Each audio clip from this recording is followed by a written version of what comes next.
El beso del diablo. Un imperio en llamas. Suscríbete al canal para no perderte más historias como esta. Dale me gusta a este video y deja tus comentarios sobre qué harías tú en esta situación. No fueron las interminables noches en la oficina, ni las repentinas llamadas telefónicas en voz baja que empezó a atender en la terraza. Ni siquiera fue el sutil y desconocido aroma a jazmín que a veces se adhería a la chaqueta de su traje. Para Isadora del Valle, el punto de quiebre fue más silencioso, pero infinitamente más violento. Fue una única y perfecta mancha de lápiz labial carmesí en el cuello blanco impecable de la camisa de su esposo. No una mancha, no un error, sino una marca de traición deliberada, casi artística. En el silencio estéril de su ático de lujo en Madrid, ese beso silencioso gritó más fuerte que cualquier confesión. Y fue la única prueba que necesitó para reducir a ceniza su imperio de 1.000 millones de euros. El ático se sentía como una jaula dorada, suspendida 80 pisos sobre Madrid. Desde este punto de vista, la ciudad era un tapiz silencioso y brillante. Su caos y ruido se volvían hermosos y distantes. Era una metáfora perfecta de la vida de Isadora. Durante los últimos 3 años, había sido la señora de Mateo Soler, esposa del enigmático, implacable y deslumbrantemente apuesto CEO de Soler Global. El suyo era un cuento de hadas moderno, tejido en los telares de la bolsa y salpicado en las páginas de las revistas de moda y negocios. Él era el titán hecho a sí mismo, con instinto de depredador para los negocios. Ella era la historiadora de arte, con una gracia tranquila que parecía calmar su energía inquieta. Ahora, con 7 meses de embarazo de su primer hijo, un varón, Isadora sentía que los barrotes dorados de la jaula se cerraban sobre ella. El embarazo había sido una sorpresa gozosa, una promesa de algo real y tangible en un mundo construido sobre precios de acciones y percepción pública. Mateo había estado extasiado. Su habitual comportamiento reservado se derretía cada vez que ponía una mano sobre su abdomen creciente. Le susurraba promesas a su hijo por nacer, promesas de poder, de un mundo que pondría a sus pies. Pero últimamente, un sutil frío se había colado en su mundo impecable y climatizado. Las noches tardías se hicieron más frecuentes, atribuidas a una oferta de adquisición hostil de un conglomerado rival. Grupo Navarro. Las llamadas telefónicas en voz baja se explicaban como tratos frenéticos con miembros de la Junta Internacional. Isadora, queriendo ser la esposa que lo apoyaba, lo había aceptado todo. Confiaba en Mateo. La confianza era la base de su relación, un cimiento que ella creía tan sólido como el lecho de granito de la ciudad. Esta noche fue diferente. Él llegó justo después de las 2 de la madrugada, moviéndose con una quietud practicada, diseñada para no despertarla. Pero ella estaba despierta. El insomnio inducido por el embarazo se había convertido en su compañero no deseado. Permaneció inmóvil, escuchando los suaves clics y susurros de él desvistiéndose en su amplio vestidor. El aire estaba denso con una tensión tácita que no podía nombrar. Cuando finalmente se deslizó en la cama, el aire frío del pasillo lo siguió. No la buscó, como solía hacer. Simplemente se acostó boca arriba, su respiración inquietantemente regular, incluso para un hombre supuestamente exhausto, después de una jornada laboral de 16 horas. Noche dura, murmuró ella en la oscuridad, su voz un poco ronca por el sueño. Él se sobresaltó, un apenas perceptible endurecimiento de sus músculos. Isadora, Pensé que estabas dormida. Sí, fue brutal. Grupo Navarro está jugando sucio. Los vencerás. Siempre lo haces, dijo ella, su fe en él un reflejo. Siempre, repitió él, pero su voz carecía de su convicción habitual. El sueño se negó a reclamarla. Una hora después, se deslizó fuera de la cama, la seda de su camisón fría contra su piel. Una extraña compulsión la llevó no a la cocina por agua, sino al vestidor. El espacio era un monumento a su riqueza, filas de trajes a medida, estantes de zapatos relucientes, cajones forrados con cachemira y seda. La ropa de Mateo del día estaba en un montón sobre la silla del ballet, una rara señal de su fatiga. Ella recogió su camisa de algodón Pima, la que le había comprado en una pequeña boutique en la calle Serrano de Madrid. Su intención era simplemente ponerla en el cesto de la ropa sucia. Y entonces lo vio. Bajo la dura iluminación empotrada del armario, era inconfundible. En el cuello rígido y prístino, justo debajo de la mandíbula, había una mancha de lápiz labial. Era un carmesí profundo y aterciopelado, el color del desafío y los secretos. No era una mancha de un abrazo torpe. Era precisa, un beso, el tipo que una mujer deja como mensaje, una marca. A Isadora se le cortó la respiración. Todo el extenso ático, con sus vistas panorámicas y arte de calidad de museo, pareció encogerse hasta que todo lo que existía era esa única y condenatoria mancha. Era una violación, una profanación de su hogar, su cama, su matrimonio. Su primer instinto no fue llorar, no fue irrumpir en el dormitorio y gritar. Una calma escalofriante, casi sobrenatural, la invadió. El amor, la confianza. El cuento de hadas cuidadosamente construido.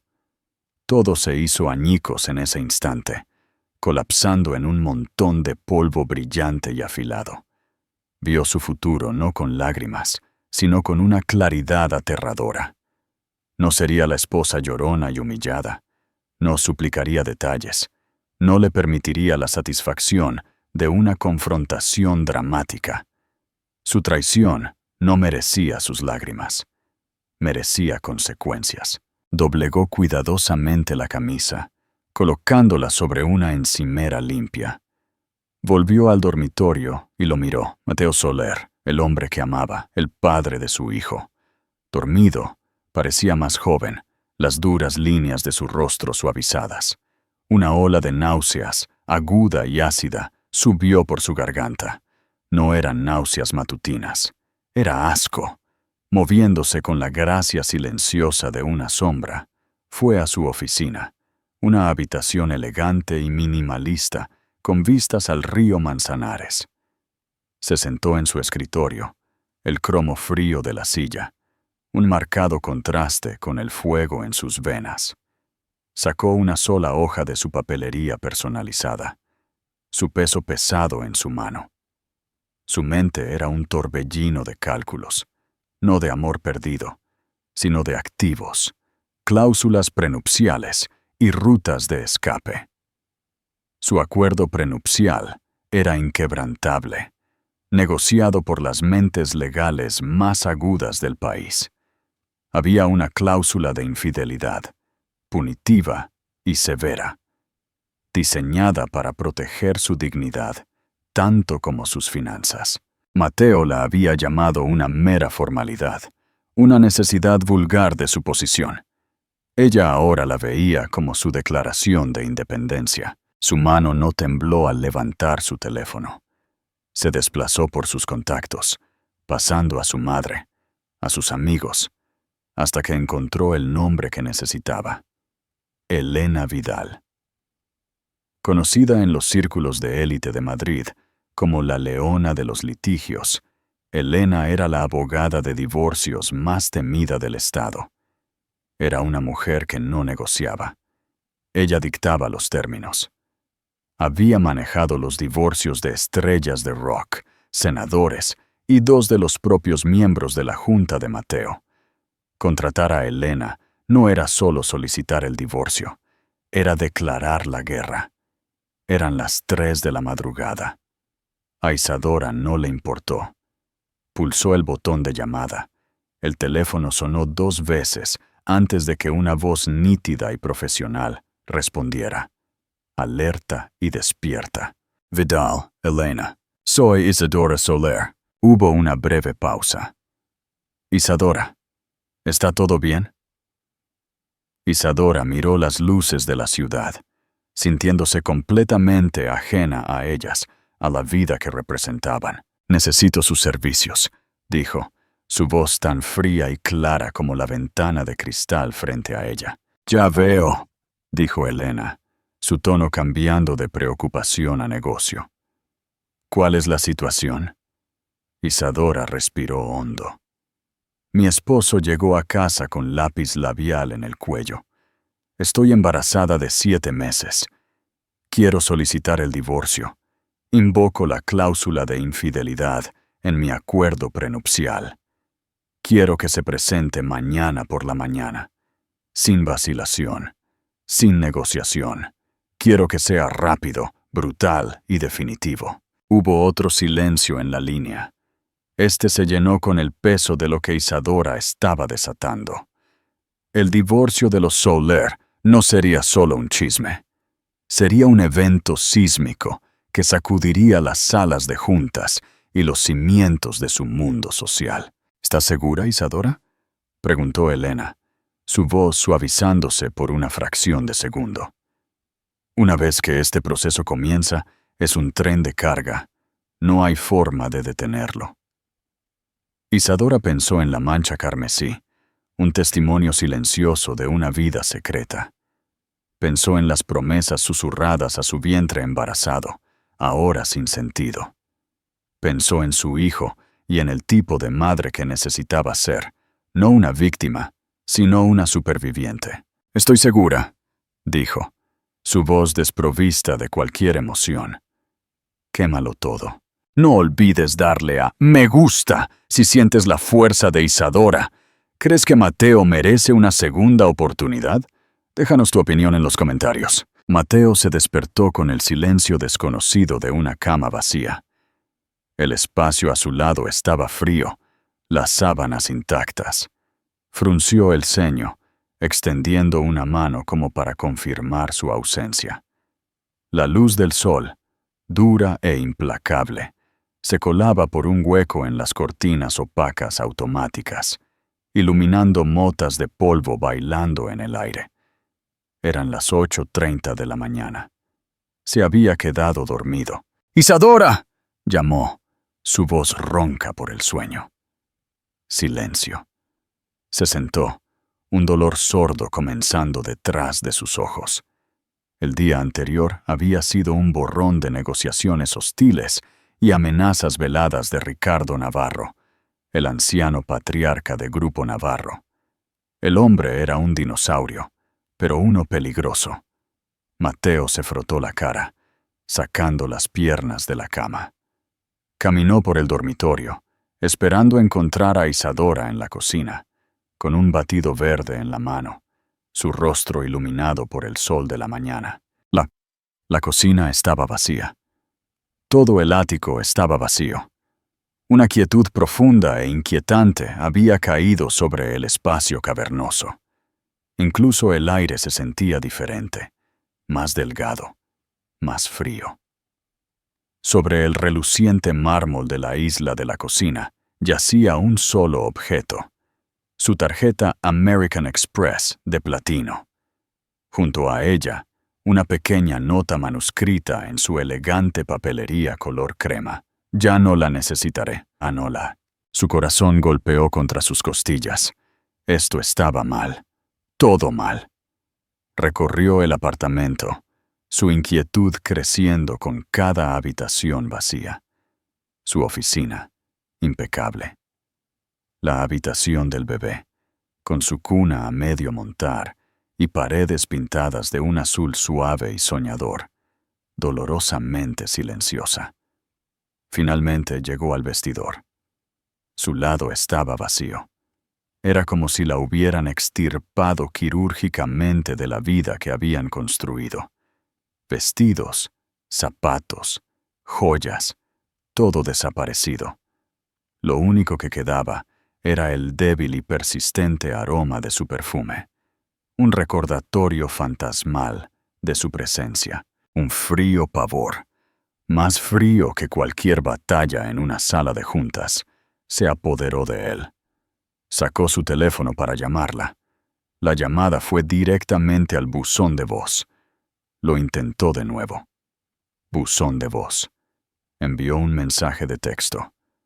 Isadora, ¿dónde estás? ¿Qué es esto? Llámame. No hubo respuesta. El mensaje permaneció sin leer.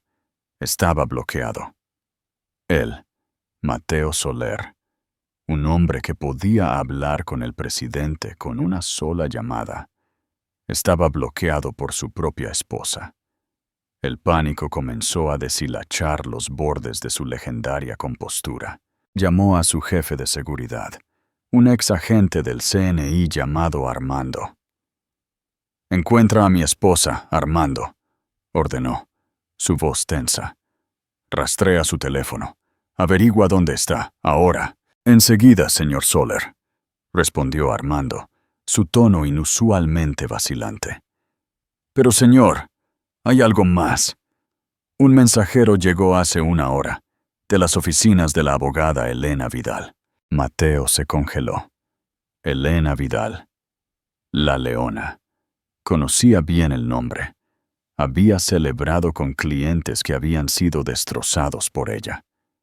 «¿Qué era?», preguntó Mateo, su voz peligrosamente baja. «Documentos legales, señor. No los abrí. Estaban dirigidos a usted personalmente». Mateo colgó y se dirigió al vestíbulo. El elegante sobre yacía sobre la mesa de la consola. Su nombre, Vidal y Asociados, en la esquina, ominoso y contundente. Sus manos temblaron ligeramente al abrirlo.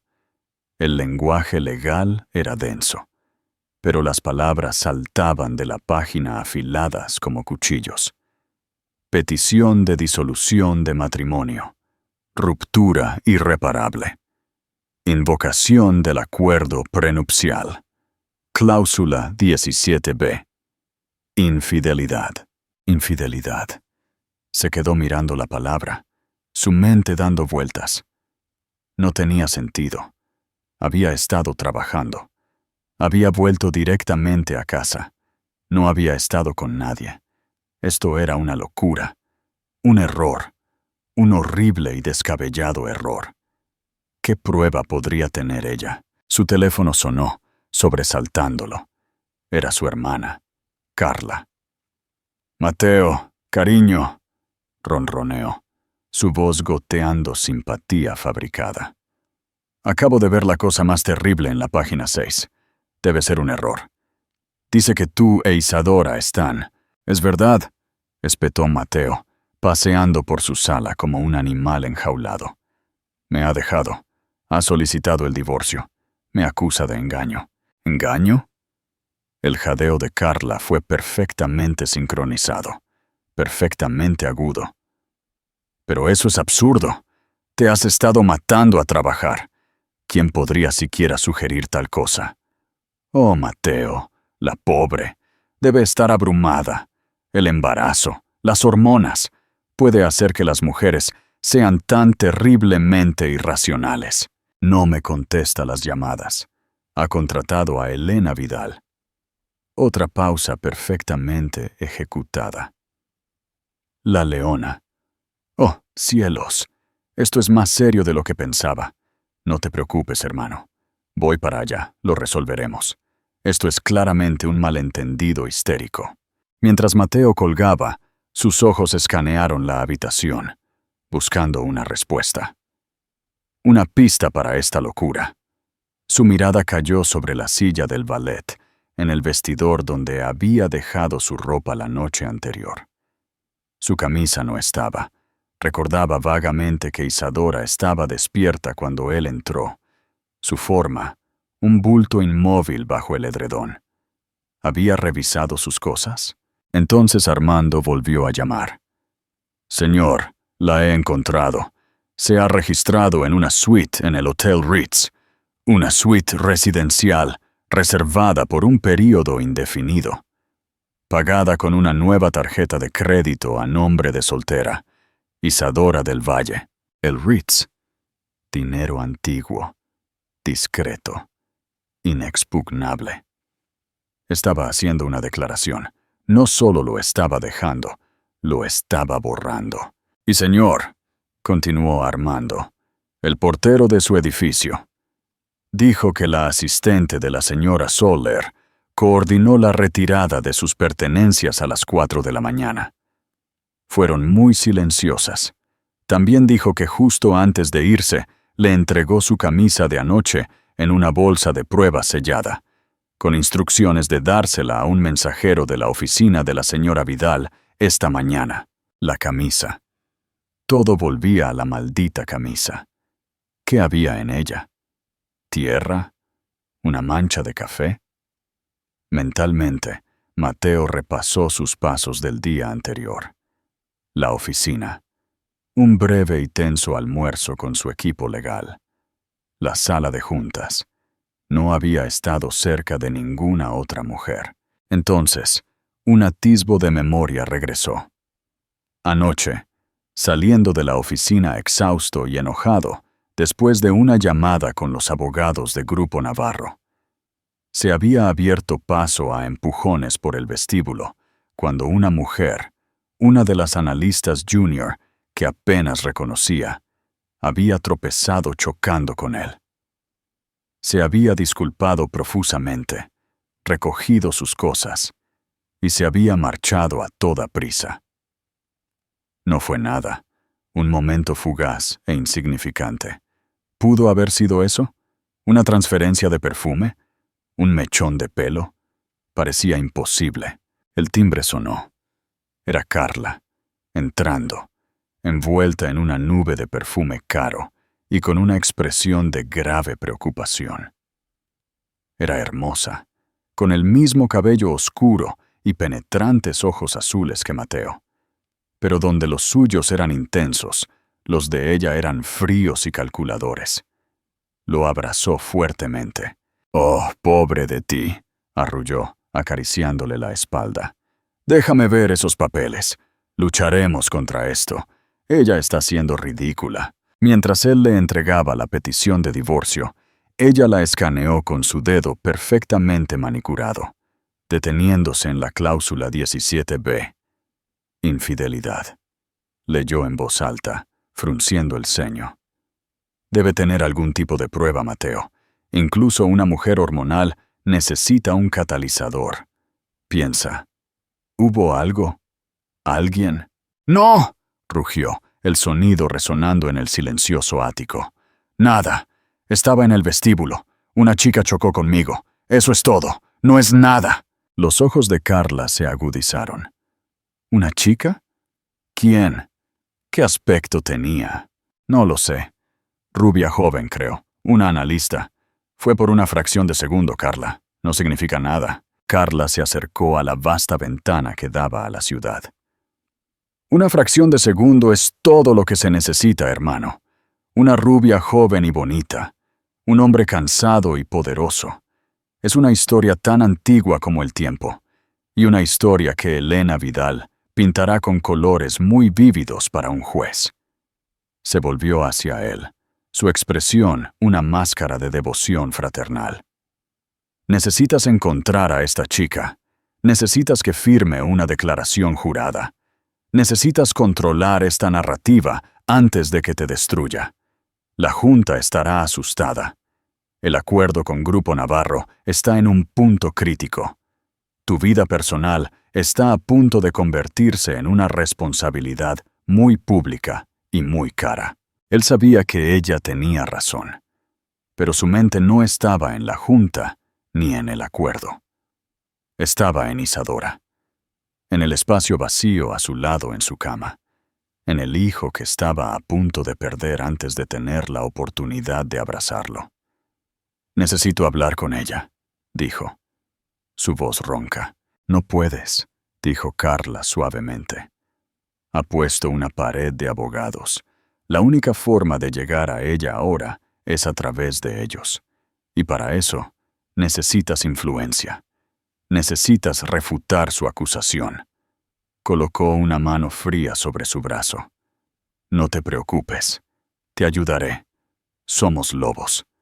No solo recibimos un golpe, devolvemos el mordisco». Pero mientras pronunciaba esas palabras de lealtad, un pequeño brillo triunfante en sus ojos azules pasó desapercibido para su angustiado hermano. El plan estaba funcionando perfectamente. Las oficinas de Vidal y asociados ocupaban los 2 últimos pisos de un edificio de piedra caliza en el Paseo de la Castellana, un bastión de poder tranquilo e intimidante. La decoración no era opulenta, sino severa. Todo ángulos agudos, mármol gris y arte abstracto que parecía juzgarte. Era un espacio diseñado para hacer que incluso los multimillonarios se sintieran pequeños. Isadora se sentó frente a Elena Vidal en un vasto escritorio de obsidiana. Elena, de unos 50 y tantos años, tenía el cabello gris hierro cortado en un bob severo y vestía un traje de precisión militar. Sus ojos, del color de un mar tormentoso, no se perdían nada. «La petición ha sido presentada y entregada», afirmó Elena, su voz un zumbido bajo y constante. «Mateo Soler está oficialmente notificado. La camisa está de camino a un laboratorio forense que utilizamos. Tendremos un análisis completo de la sustancia, incluyendo la composición química de la marca y el número de lote probable. Al final del día». Isadora asintió, sus manos fuertemente agarradas a un vaso de agua. Se sentía extrañamente incorpórea, como si estuviera viendo una película de su propia vida. «Su reacción será doble», continuó Elena, entrelazando los dedos. «Primero, negación e intentos de contactarte directamente. Suplicará, racionalizará e intentará manipularte emocionalmente. Has hecho bien en bloquearlo. Mantén el silencio de radio. Toda comunicación debe pasar por mí. Segundo, lanzará su propia investigación. Intentará encontrar la fuente del lápiz labial. Desplegará toda la fuerza aterradora de sus recursos para construir una contranarrativa. ¿Y si afirma que fue un accidente?», preguntó Isadora, su voz apenas un susurro. «Una mancha en un cuello no es un accidente, es una intimidad», dijo Elena, su mirada inquebrantable. «A los ojos del tribunal, y lo que es más importante, en el contexto de tu acuerdo prenupcial, la carga de la prueba recae en él para demostrar su inocencia. Una tarea muy, muy difícil. Como si fuera una señal, la asistente de Elena zumbó por el intercomunicador. «Señora Vidal, tengo a Marcos Torres en la línea para usted, de Soler Global». Marcos Torres, el abogado principal de Mateo y su mano derecha. El bulldog. Los labios de Elena se curvaron en una especie de sonrisa. «Justo a tiempo. Pásamelo». Pulsó el botón del altavoz. «Elena, confío en que está teniendo una buena mañana». La voz de Marcos retumbó, llena de una falsa cordialidad.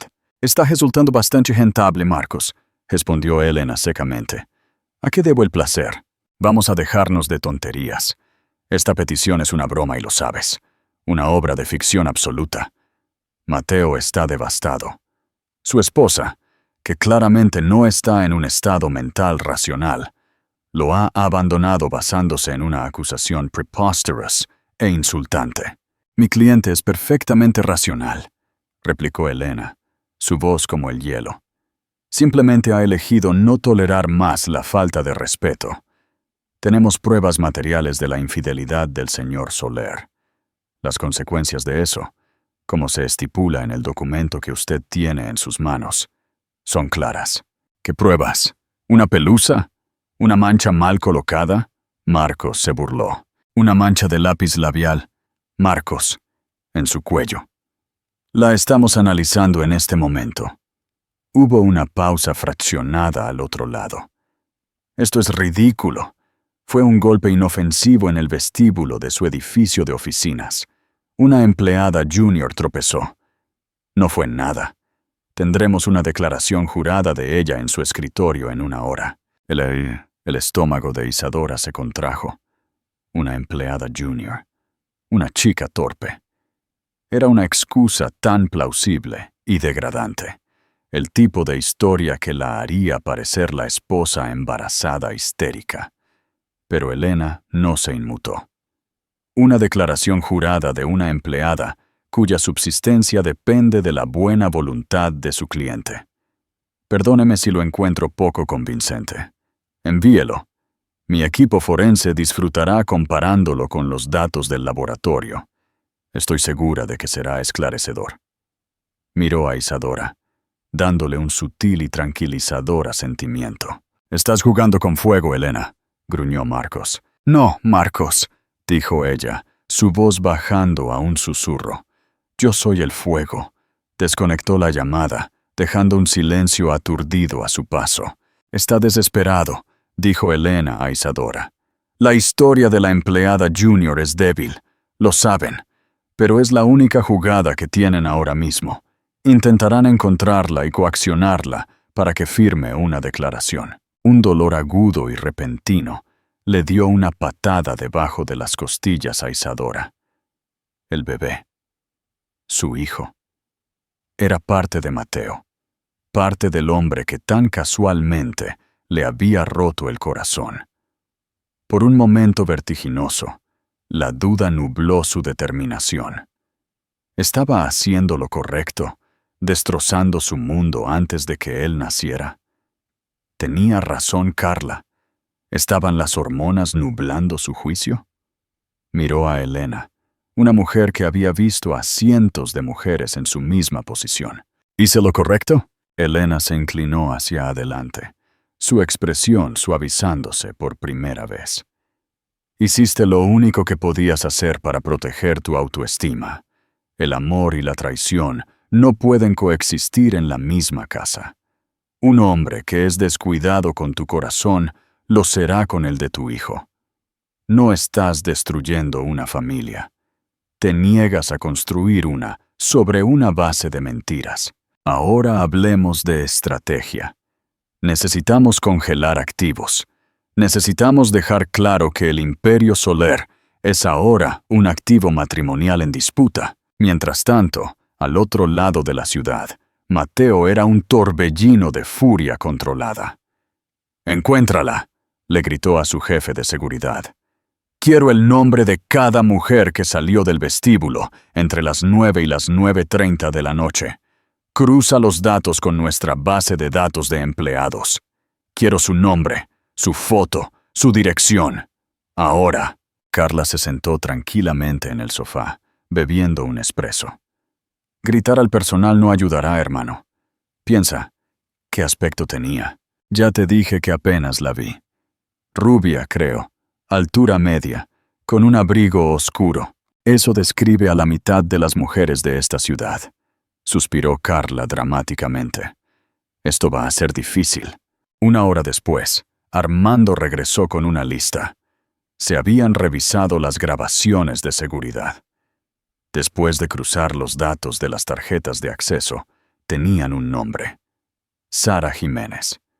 Una analista financiera de 24 años que llevaba poco más de un año en la empresa.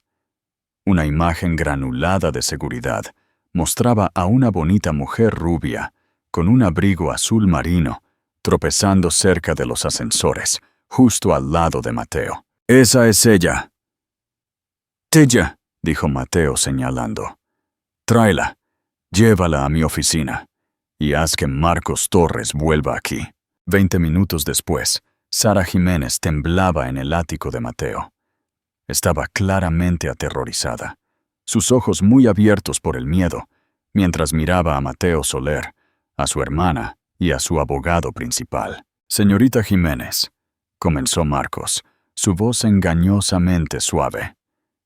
«Necesitamos su ayuda para aclarar un malentendido. ¿Recuerda haber chocado con el señor Soler en el vestíbulo anoche?» «Sí, señor», balbuceó ella. «Lo siento mucho». Tropecé. Mi tacón se enganchó en la alfombra. «Está bien», dijo Mateo, forzando una calma que no sentía. «Señorita Jiménez, ¿por casualidad me besó?» El rostro de Sara palideció. «¿Qué?» «No. Por supuesto que no. Solo tropecé.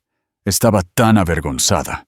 «¿Y su lápiz labial?», interrumpió Carla, su voz suave como la seda. «¿Qué marca usa?» «Yo, no lo sé. Revlon, creo que se llama tarta de cereza». Carla le lanzó una mirada a Mateo. Una marca barata de droguería. Plausible. «Señorita Jiménez», dijo Marcos, deslizando un documento sobre la mesa de café. «Esto es una declaración jurada. Establece que usted chocó con el señor Soler accidentalmente, que no hubo contacto personal o íntimo, y que cualquier transferencia de cosméticos fue completamente incidental y desconocida para ambas partes. Necesitamos que lo firme». Sara miró el documento, luego a las 3 poderosas figuras que la miraban. Sus ojos se movieron por la opulenta habitación. Era una analista junior. Estas personas podían destrozar su carrera con una sola llamada telefónica. «Yo», dudó. «Por supuesto, estaríamos muy agradecidos por su cooperación, Sara», dijo Carla, su voz cargada de significado. «Un ascenso, quizás, un traslado a la oficina de Londres que tanto ha deseado. Una bonificación significativa para compensarla por este inconveniente». La oferta flotó en el aire, una mezcla de soborno y amenaza. Sara tomó el bolígrafo. Su mano temblaba. Firmó. Mientras la escoltaban, Marcos Torres miró a Mateo. «Esto ayuda. Nos da una narrativa. Pero es su palabra contra la mancha. Todo depende de lo que encuentre el laboratorio de Elena». Más tarde esa noche, llegó la llamada. El número privado de Elena Vidal parpadeó en el teléfono de Isadora. Estaba en el Ritz, acurrucada en un asiento junto a la ventana, con vistas al Parque del Retiro, una taza de té de manzanilla intacta a su lado. «Isadora», la voz de Elena estaba tensa. «Tengo el informe del laboratorio». «¿Y?», preguntó Isadora, su corazón latiendo con fuerza. «La composición es inusual. Es una fórmula de alta pigmentación y larga duración, con una base de cera de abejas y aceite de jojoba. Muy cara. Pero la clave es la nota de fragancia. Contiene un absoluto raro de jazmín de hierba y una molécula sintética llamada ambroxan». «¿Qué significa eso?» «Significa», dijo Elena lentamente, «que el lápiz labial en la camisa de Mateo no es tarta de cereza de Revlon. No es Chanel, ni Dior, ni Tom Ford. Es una mezcla personalizada. Solo hay un perfumista en Madrid que usa ese absoluto de jazmín específico en sus creaciones cosméticas a medida. Un hombre llamado Jean-Pierre Dubois». La sangre de Isadora se heló. Una mezcla personalizada. Esto no era una mancha accidental de una analista torpe. Esto era deliberado, planeado. «La historia de la chica en el vestíbulo es una mentira», susurró Isadora. «Es una fabricación completa diseñada para engañarnos», confirmó Elena. «Alguien se tomó muchas molestias para crear un lápiz labial específico y asegurarse de que terminara en la camisa de tu esposo. Esto ya no es un simple caso de infidelidad, Isadora». Elena hizo una pausa, dejando que el peso de sus siguientes palabras se asimilara. «Esto es una conspiración. La trama se complica. ¿Quién crees que está detrás de todo esto? Déjanos tus teorías en los comentarios. No olvides suscribirte y activar la campanita para el desenlace». La revelación de que el lápiz labial era una creación, a medida cambió todo el panorama de la guerra. Para Isadora, fue un giro aterrador. La traición ya no era un acto de pasión simple, aunque doloroso, de su esposo. Era un complot frío y calculado. Pero, ¿quién era el arquitecto? ¿Y Mateo era un participante o solo otro peón? La duda, una semilla venenosa, comenzó a brotar. ¿Pudo haber sido tan tonto como para usar un lápiz labial personalizado rastreable en una aventura? Parecía descuidado para un hombre cuya vida era un testimonio de una planificación meticulosa. Sus conversaciones con Elena adquirieron una nueva urgencia. «Necesitamos averiguar quién encargó ese lápiz labial a Jean-Pierre Dubois», afirmó Elena, su voz aguda por teléfono. «Él es notoriamente discreto. Su lista de clientes es un quién es quién de la élite de esta ciudad. No hablará sin presión». «¿Qué tipo de presión?», preguntó Isadora. «La legal», respondió Elena. «Voy a presentar una citación para sus registros. Puede cooperar con nosotros o puede explicar sus acciones a un juez. Veremos qué valora más, la privacidad de su cliente o su propia libertad». En el bando de Mateo, la declaración jurada firmada por Sara Jiménez había traído una fugaz sensación de alivio, que fue rápidamente aniquilada por una llamada de Marcos Torres. «El informe del laboratorio de Elena ha llegado», dijo Marcos, su voz sombría. Mateo podía escuchar la tensión. «El lápiz labial no es Revlon. Es algún tipo de mezcla personalizada única». Mateo sintió que el suelo se hundía bajo sus pies. «¿Qué? Eso es imposible». «La ciencia dice lo contrario, Mateo. Vidal sabe que nuestra historia sobre la analista es una mentira. Está citando al perfumista que lo hizo, un tipo llamado Dubois. Parecemos tontos en el mejor de los casos y conspiradores en el peor. No solo nos pillaron en una mentira, nos pillaron en una mentira estúpida». La mente de Mateo corría. La chica, Sara Jiménez, era un callejón sin salida, un peón. El lápiz labial era la clave. Alguien se lo había puesto. Pero, ¿quién y por qué? La adquisición de Grupo Navarro era la respuesta obvia. Ricardo Navarro era un tipo sucio de la vieja escuela. Crear un escándalo para desestabilizar al CEO de Soler Global durante una oferta hostil era exactamente su tipo de movimiento. «Es Navarro, Mateo», dijo, la convicción endureciendo su voz. «Tiene que ser él. Está tratando de hundirme. Averigua a quién conoce, con quién se reúne. Quiero ojos sobre él, sobre su familia, sobre sus ejecutivos». Carla, que había estado escuchando en silencio desde el otro lado de la habitación, dio un paso adelante. «Por supuesto, es Ricardo Navarro, cariño. Es una víbora. Esto tiene sus huellas dactilares por todas partes.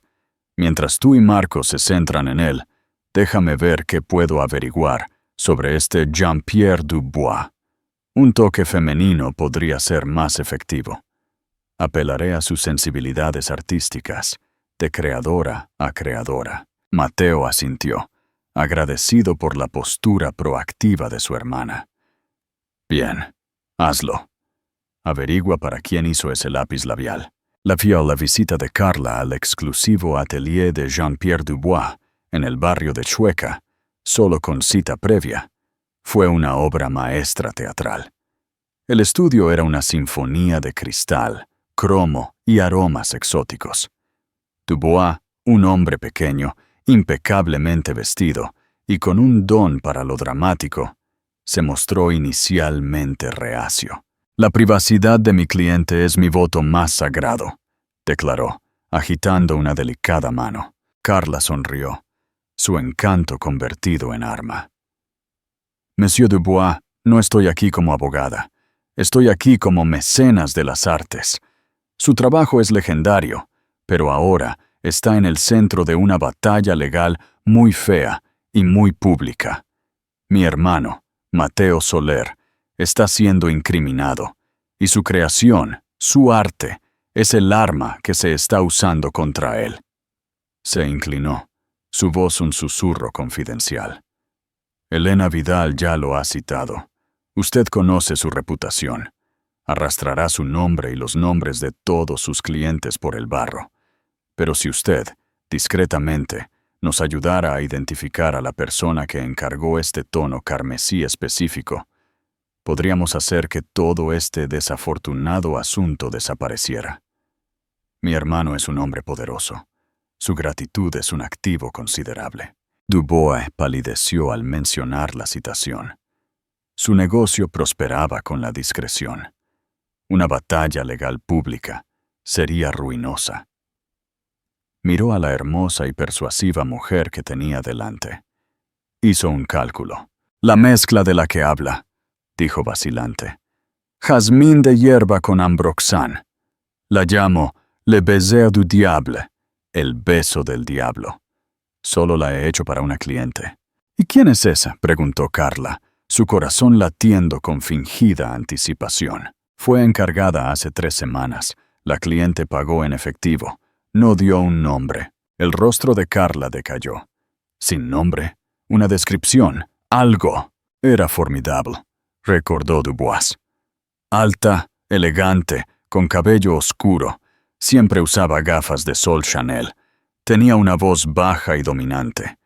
Dijo que quería un lápiz labial que fuera inolvidable. Un lápiz labial que pudiera iniciar una guerra. Carla salió del atelier con una sensación de triunfo. La descripción era perfecta. Lo suficientemente vaga como para apuntar en cualquier dirección, pero lo suficientemente específica como para sonar creíble. Inmediatamente llamó a Mateo. «Tengo algo», dijo, su voz teñida de emoción. Dubois dijo que la cliente era una mujer alta, de cabello oscuro, anónima. Pagó en efectivo. Dijo que sonaba dominante. Hizo una pausa para el efecto. «Mateo, ¿a quién te suena eso?» Ella no tuvo que decir el nombre. La mente de Mateo inmediatamente pensó en Victoria Navarro, la hija de Ricardo y la CEO de Grupo Navarro. Era alta, de cabello oscuro y famosa por su agresividad en los negocios. Era la cara pública de su oferta de adquisición. «¡Victoria Navarro!», Mateo respiró. Todo encajaba. El motivo, los medios, la personalidad. Tiene que ser ella. Ella se acerca a ti en algún evento de la industria, te pone el lápiz labial y su padre lanza el ataque. Carla insistió. Es brillante, es diabólico, son ellos.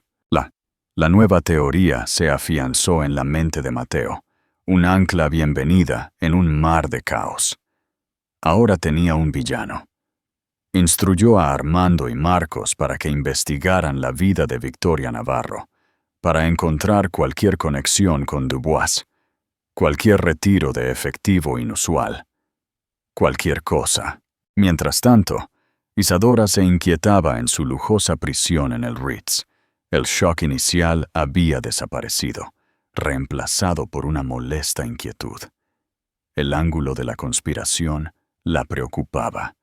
Se sentía demasiado complejo, demasiado teatral. Había conocido a Mateo durante años. Era arrogante, impulsivo y a veces emocionalmente distante. ¿Pero era estúpido? ¿Era el tipo de hombre que sería incriminado tan fácilmente? Confiaba en sus propios instintos más que en nada, y sus instintos le decían que algo aún faltaba en el rompecabezas. Decidió investigar por su cuenta. No era una titán corporativa con un equipo de investigadores, pero tenía sus propios recursos. Tenía una profunda comprensión del mundo en el que vivían, las sutiles corrientes de poder e influencia que fluían bajo la superficie. Comenzó con el lápiz labial en sí. Le baiser du diable, el beso del diablo. El nombre era tan dramático, tan obvio. Se sentía como algo sacado de una novela barata, no un acto sofisticado de espionaje corporativo. Pensó en Victoria Navarro. Isadora la había conocido un par de veces. Victoria era dura, sí, pero también pragmática y profesional. ¿Se arriesgaría a un truco teatral tan barato que podría salirle tan fácilmente por la culata? La mente de Isadora se desvió hacia la persona que había estado al lado de Mateo durante todo este calvario. Carla. Dulce, solidaria, siempre leal. Carla. La hermana que siempre había tratado a Isadora con un afecto empalagoso, casi asfixiante. La mujer que había sido la primera en sugerir que Isadora estaba hormonal e irracional. La que convenientemente se había ofrecido a hablar con el perfumista ella misma. Un pequeño y escalofriante recuerdo salió a la superficie.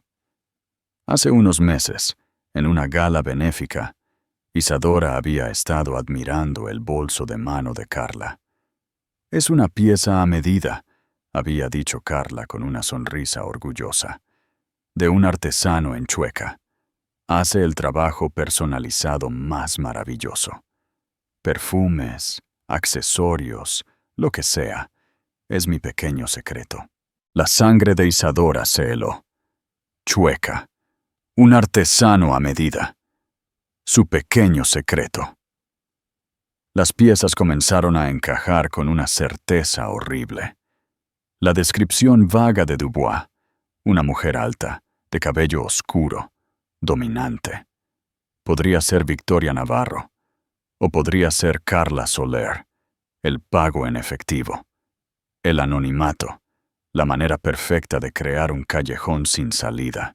¿Y el motivo? Isadora había visto el destello de celos en los ojos de Carla cada vez que Mateo le mostraba afecto en público. Sabía que Carla había estado resentida cuando Mateo había ascendido a un extraño para ser su COO en lugar de ella. Carla quería poder. Quería el control del imperio Soler. E Isadora y su hijo por nacer, el nuevo heredero, se interponían en su camino. ¿Qué mejor manera de eliminar a una rival que hacer que su esposo pareciera un infiel, sabiendo que el orgullo de Isadora nunca la dejaría quedarse? Carla la conocía. Sabía exactamente qué botón presionar. Era un pensamiento monstruoso. Tan monstruoso que tenía que ser cierto. La explicación más simple suele ser la correcta. No era un rival corporativo. Era la familia. Isadora sintió una oleada de adrenalina. No podía decírselo a Elena todavía. Esto era una teoría basada en una conversación a medio recordar. Necesitaba pruebas. Necesitaba conectar a Carla directamente con ese lápiz labial. Pensó en el creador, Jean-Pierre Dubois. Carla lo había llamado su artesano. Tenía que haber una historia allí, un registro que fuera más allá de una sola compra anónima en efectivo. Isadora cogió su teléfono. No llamó a Elena. Llamó a su propia jefa de personal doméstico, la discreta y leal señora García, que llevaba 30 años con la familia de Isadora. «Señora García», dijo Isadora, su voz firme. «Necesito que haga algo por mí. Debe manejarse con la máxima discreción». «Por supuesto, señorita del Valle», respondió la mujer. «Necesito que recupere un artículo específico del ático. En la parte trasera de mi armario hay una colección de cajas de regalo. Estoy buscando una en particular de la Navidad pasada. Es de Carla Soler. Debe contener un pequeño frasco de perfume mezclado a medida. Tráigamelo al Ritz. No deje que nadie la vea». 1 hora después, la caja estaba en sus manos. Dentro, acurrucado en una cama de seda, había un elegante frasco de perfume. Junto a él, una pequeña tarjeta en relieve. «Querida Isadora, un pequeño detalle de mi artesano favorito para la tuya. Que tu año esté lleno de hermosos aromas. Con todo mi amor, Carla. En la parte posterior de la tarjeta, con elegantes letras en relieve, estaba la marca del artesano. Dubois, Création sur mesure. Chueca. Era la conexión, la prueba. No del lápiz labial, sino de la relación. Carla no solo había descubierto a Dubois, era una clienta de mucho tiempo. Su afirmación de simplemente ir a ayudar a su hermano era una mentira. Las manos de Isadora estaban firmes mientras fotografiaba la tarjeta. Envió la foto a Elena Vidal con una sola línea de texto. Olvida a Victoria Navarro. Hemos estado buscando a la mujer equivocada. El giro inesperado. ¿Quién diría que la traición vendría de tan cerca? Comenta si te sorprendió tanto como a nosotros. Y no olvides darle a me gusta y compartir este video. Elena Vidal miró la foto de la tarjeta de presentación de Dubois enviada por Carla Soler a Isadora. No era una prueba irrefutable, pero era una contradicción directa a la narrativa que el equipo de Mateo estaba construyendo. Carla no había sido una extraña útil investigando una pista. Era una clienta conocida del artesano en el centro de la conspiración. «Esto es excelente, Isadora», dijo Elena por teléfono, con una rara nota de emoción en su voz. Establece un patrón de comportamiento y una relación preexistente. Prueba que le mintió a Mateo sobre cómo encontró a Dubois. Ahora lo aprovechamos. El siguiente movimiento de Elena fue quirúrgico. No confrontó al equipo de Mateo con la nueva evidencia. En cambio, presentó una moción para tomar declaración a Carla Soler, citándola como testigo material, con conexiones no reveladas a una figura clave en el caso. Los documentos legales cayeron sobre el escritorio de Marcos Torres como una granada. Mateo estaba apoplético. «Tomar declaración a mi hermana. ¿Con qué base? Ella ha estado tratando de ayudarme». Aparentemente su ayuda implicaba ocultar su relación de larga data con el hombre que creó el lápiz labial, Mateo, dijo Marcos, frotándose las sienes. Vidal lo sabe. Envió una copia de una tarjeta de regalo que Carla le dio a Isadora la Navidad pasada del mismo artesano, Dubois. Carla nos dijo que iba sin información previa.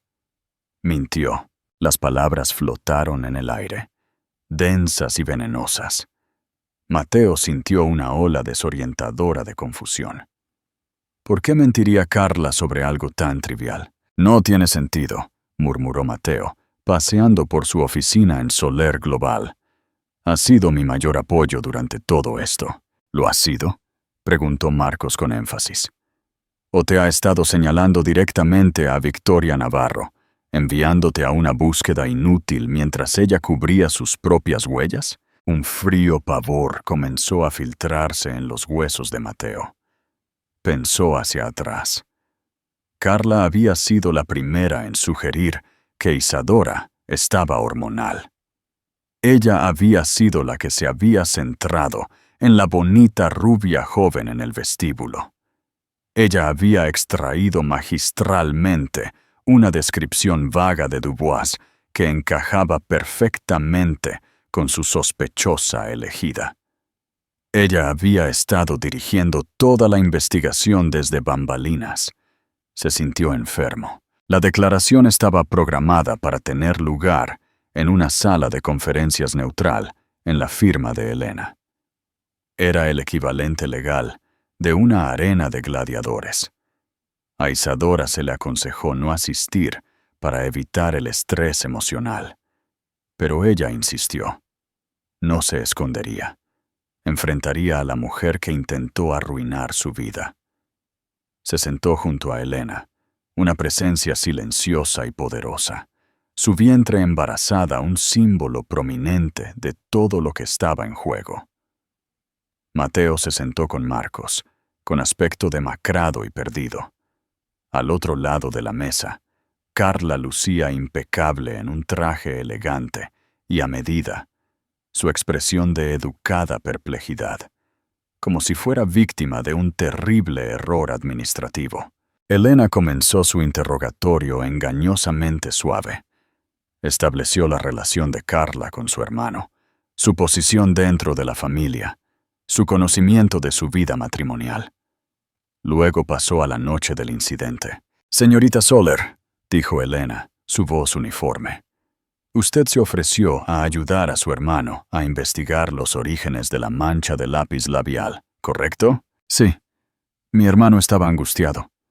Lo amo. Quería ayudar», dijo Carla suavemente. «Y en su deseo de ayudar, visitó el atelier de Monsieur Jean-Pierre Dubois». «Lo hice. ¿Fue esa la primera vez que conoció o contrató los servicios de Monsieur Dubois?» Los ojos de Carla parpadearon por un nanosegundo hacia Mateo. «Sí. Encontré su nombre a través de una simple búsqueda en línea de perfumistas de alta gama en Chueca». Fue la mentira crítica. Elena hizo una pausa, dejando que el silencio se extendiera. Luego sacó una funda de plástico transparente que contenía la tarjeta de regalo. «Señorita Soler, ¿puede identificar esta tarjeta?» Carla la miró, su compostura finalmente cediendo. Un ligero rubor le subió por el cuello. Parece ser una tarjeta que le envié a mi cuñada. Una tarjeta de su artesano favorito, Monsieur Dubois, enviada la Navidad pasada, meses antes de que usted afirmara haberlo descubierto por primera vez en línea. ¿Puede explicar esta discrepancia al tribunal?» El aire en la habitación era eléctrico. Marcos Torres se llevó las manos a la cabeza. Mateo miró a su hermana. Su rostro, una máscara de horror incipiente. «Yo lo olvidé», balbuceó Carla, su voz perdiendo su calidad sedosa. «Fue un pequeño regalo. Se me olvidó». «¿Lo olvidó?», repitió Elena, su voz goteando incredulidad.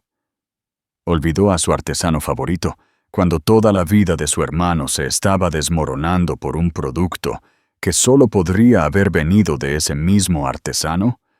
Eso parece improbable.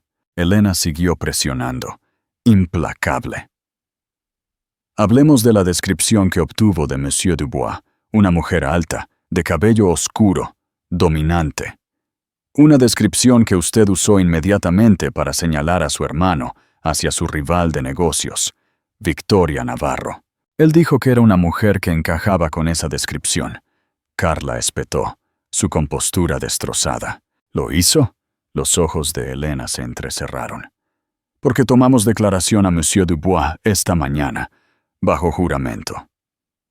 Después de que se le presentara evidencia de su clientela de larga data, su memoria de repente se volvió mucho más clara. Testificó que usted, Carla Soler, lo visitó hace 3 semanas. Testificó que pagó más de 5.000 euros en efectivo para encargar un lápiz labial que usted llamó Le Baiser du Diable. Incluso recordó que usted se rió y dijo que quería un color que pudiera terminar un matrimonio. Un jadeo colectivo recorrió la habitación. Se acabó. La mentira estaba completamente expuesta. Carla se levantó de un salto, su rostro contorsionado por la rabia. «Está mintiendo. Ese hombrecito está mintiendo para salvar su propio pellejo». «Entonces, su testimonio es que un artesano respetado está perjurándose». «¿Por qué razón?», preguntó Elena con calma. Pero Carla no miraba a Elena. Su mirada furiosa y llena de odio estaba fija en Isadora. «¡Tú!», chilló, señalando con un dedo tembloroso. «Todo esto es tu culpa. Entraste en nuestra familia y me lo quitaste todo. Me quitaste a mi hermano. Me quitaste mi lugar. Él era mi familia y tú lo hiciste débil. Vi la forma en que te miraba a ti, a tu precioso vientre de bebé. Iba a dártelo todo a ti, a tu hijo. El legado, el nombre, la empresa. ¿Y yo? Soy una Soler. Me lo merecía más». La confesión, cruda y venenosa, se derramó en la estéril sala de conferencias. Toda pretensión había desaparecido. Todo lo que quedaba eran los celos feos y supurantes que habían motivado todo el complot. Mateo se levantó lentamente de su silla, su rostro ceniciento. Miró a su hermana como si la viera por primera vez. La mujer que pensó que había sido su aliada más firme era su mayor enemiga. No había sido traicionado por un extraño o un rival. Había sido traicionado por su propia sangre. Giró la cabeza y miró a Isadora. Su expresión no era de triunfo, era de profunda y cansada tristeza. Vio el dolor en sus ojos, el dolor que él había ignorado tan arrogantemente, y finalmente comprendió su origen. El lápiz labial no era sobre sexo. Era sobre una crueldad íntima y calculada diseñada para destruir lo único que finalmente había empezado a valorar más que su empresa, su familia. Dio un paso hacia ella, con la mano extendida, la boca abierta para hablar, para disculparse, para suplicar.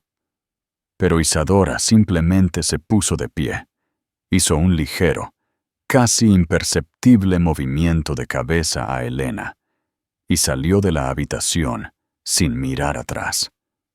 La puerta se cerró detrás de ella, dejando a Mateo solo entre las ruinas de su vida, con el eco del odio de su hermana y el silencio ensordecedor de la esposa que ya había perdido. El final que nadie esperaba. ¿Crees que Isadora hizo lo correcto? Comparte este video con tus amigos y suscríbete para más historias que te dejarán sin aliento. Las consecuencias de la confesión de Carla fueron un colapso frío y silencioso. La declaración terminó abruptamente, y Carla, expuesta y venenosa, fue escoltada, su nombre convirtiéndose instantáneamente en sinónimo de sórdido psicodrama familiar. El Imperio Soler, una vez inexpugnable, era ahora solo una dinastía fracturada. Mateo permaneció inmóvil en la sala de conferencias, asfixiado por el peso de la traición. No era solo la incriminación, era la escalofriante precisión del ataque de su hermana. Ella había convertido en armas sus defectos, su adicción al trabajo, su orgullo, su distancia emocional. Sabía que la fuerza y el respeto propio de Isadora serían el mecanismo del éxito del plan. Carla no había contado con que la inteligencia de Isadora fuera más aguda que su malicia. En la semana que siguió, Mateo actuó con una brutalidad definitiva. Carla fue despojada de su puesto en la Junta, sus fondos y su posición social. La extirpó quirúrgicamente de su mundo, no por ira, sino por una fría necesidad.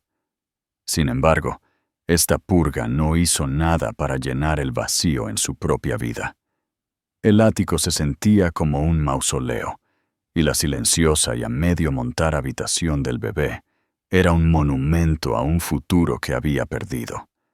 Finalmente comprendió que el lápiz labial no era sobre sexo. Era sobre una crueldad calculada, diseñada por su propia sangre. Envió cartas manuscritas a Isadora al Ritz, páginas de disculpas desesperadas, no por engaño, sino por su profundo fracaso en proteger su matrimonio. No pidió perdón, solo una sola conversación. Las cartas fueron devueltas sin abrir. Isadora, mientras tanto, estaba construyendo una fortaleza para ella y su hijo. Compró una magnífica casa adosada en el barrio de La Latina, un hogar cálido y lleno de carácter que era la antítesis del estéril ático. Fue allí, en medio del tranquilo trabajo de crear una nueva vida, donde procesó la verdad. Mateo no era el simple villano que había imaginado al principio, pero era un hombre que había permitido que las circunstancias para tal traición florecieran. La confianza entre ellos no solo se había roto, sino que se había desmantelado sistemáticamente. 2 meses después de la declaración, Mateo apareció en la puerta de su nueva casa. Parecía más viejo, despojado de su habitual arrogancia, su postura transmitiendo una vulnerabilidad cruda. «Isadora», dijo en voz baja, «sé que no tengo derecho, solo tenía que verte». Ella lo miró con una mirada tranquila y firme, su mano apoyada en su vientre embarazada. «¿Por qué estás aquí, Mateo?» «Para disculparme», dijo, sus ojos encontrándose con los de ella, llenos de una verdad que nunca antes había visto. No por una aventura, sino por fallarte, por fallarnos. Construí un imperio, pero no pude proteger mi propio hogar. Estaba tan centrado en los enemigos de fuera que nunca vi el de dentro. Dejé que mi orgullo me cegara, y tú pagaste el precio. Miró hacia abajo, su voz se quebró ligeramente. No te pido que vuelvas. Perdí ese derecho. Solo pido una oportunidad algún día de ser padre de nuestro hijo. Isadora escuchó, sintiendo las patadas constantes de la vida dentro de ella. Vio a un hombre finalmente enfrentando las ruinas de su propia creación. La ira se había desvanecido, reemplazada por una tristeza tranquila y cansada. «El divorcio está cancelado», dijo suavemente. Un destello de esperanza se encendió en sus ojos, que ella rápidamente atemperó. «Pero no confundas eso con perdón», continuó, su voz firme. «El cuento de hadas ha muerto, Mateo. La confianza se ha ido. Si alguna vez volvemos a hacer algo, no puede ser lo que fuimos.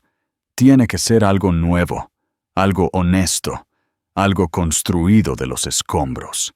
Dio un paso atrás, dejando la puerta abierta. No era una promesa de reconciliación, sino la más mínima posibilidad de ello. Una invitación, no a la vida que habían perdido, sino al difícil e incierto trabajo de construir una nueva. Mateo entró, cruzando el umbral hacia un futuro frágil. Su hijo no nacería en un imperio perfecto, sino en un hogar donde dos personas estaban aprendiendo que los activos más valiosos no se cotizan en ninguna bolsa de valores, y que el amor no se trata de perfección, sino del agotador y hermoso trabajo de la reparación. Hemos sido testigos de la desgarradora saga de Isadora y Mateo Soler, una historia que demuestra que incluso en un mundo de aviones privados y acuerdos multimillonarios, las heridas más profundas son infligidas por los más cercanos a nosotros. No se trataba solo de una mancha de lápiz labial. Se trataba de la escalofriante realidad de la traición, la fuerza que se necesita para quemar una vida que ya no te sirve, y el doloroso y complejo camino hacia la reconstrucción. Su viaje está lejos de terminar. La confianza, una vez destrozada, es la moneda más difícil de recuperar. Si estuviste al borde de tu asiento viendo cómo se desarrollaba este drama de alto riesgo, y si crees en el poder de una mujer que conoce su valía, entonces muestra tu apoyo. No olvides darle a me gusta, compartir esta historia con cualquiera que ame un relato apasionante de amor y traición. Y lo más importante, suscríbete al canal para más dramas de la vida real que no querrás perderte. Toca la campana de notificaciones para ser el primero en saber cuándo se estrena nuestra próxima historia.